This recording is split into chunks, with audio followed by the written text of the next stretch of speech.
audience.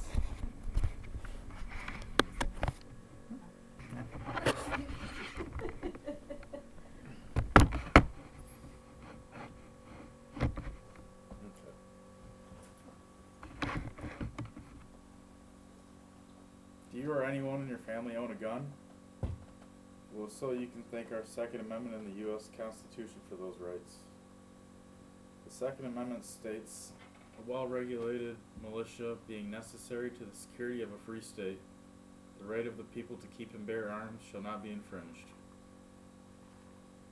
When it was created, its intent was to make sure that everyone is able to take up arms against tyrants, invaders, or unjustified insurrection, as stated on wikipedia.org. It also makes sure the government cannot infringe the people's rights to own a firearm. According to SAF.org, this particular right is inherent to a man's need for self-defense and protection via a militia.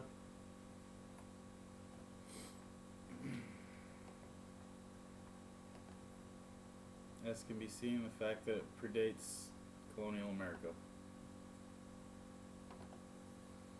America's founding fathers did not make up this concept. They merely incorporated it into the Constitution. Guns protect liberty.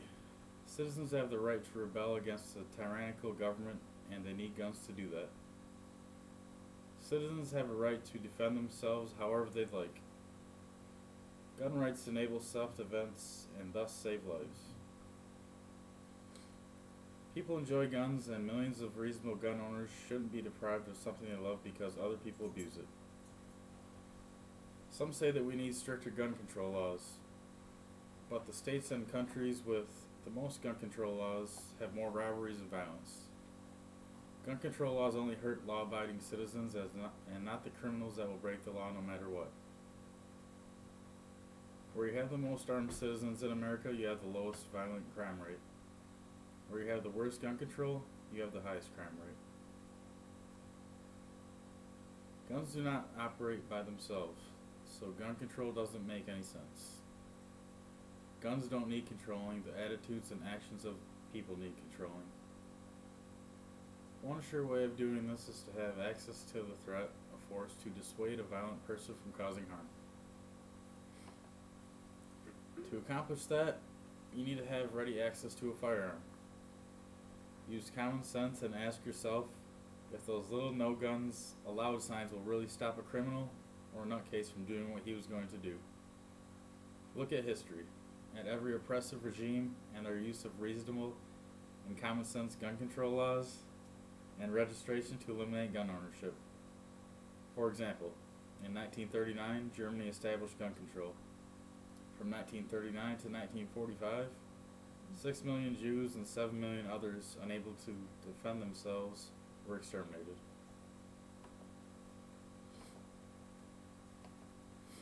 The idea that increasing gun control and ramping up registration requirements would curb crime and murder is completely false. When you outlaw guns in certain places, you're essentially saying to criminals, look, here's a gun-free zone. This encourages attacks in those areas. College campuses are an example of this. Furthermore, when you hinder an individual from owning a gun, you take away that individual's right to self-protection. I believe having a gun for home protection is a good idea. Gun safety and knowledge of how to use a gun are important parts of gun ownership. Additionally, ramping up registration requirements won't stop guns from getting into the wrong hands, as those exchanges typically take place outside of gun shops or gun shows and are nearly impossible to regulate. The next time someone mentions the Second Amendment, don't just think of guns, think about your rights to own guns.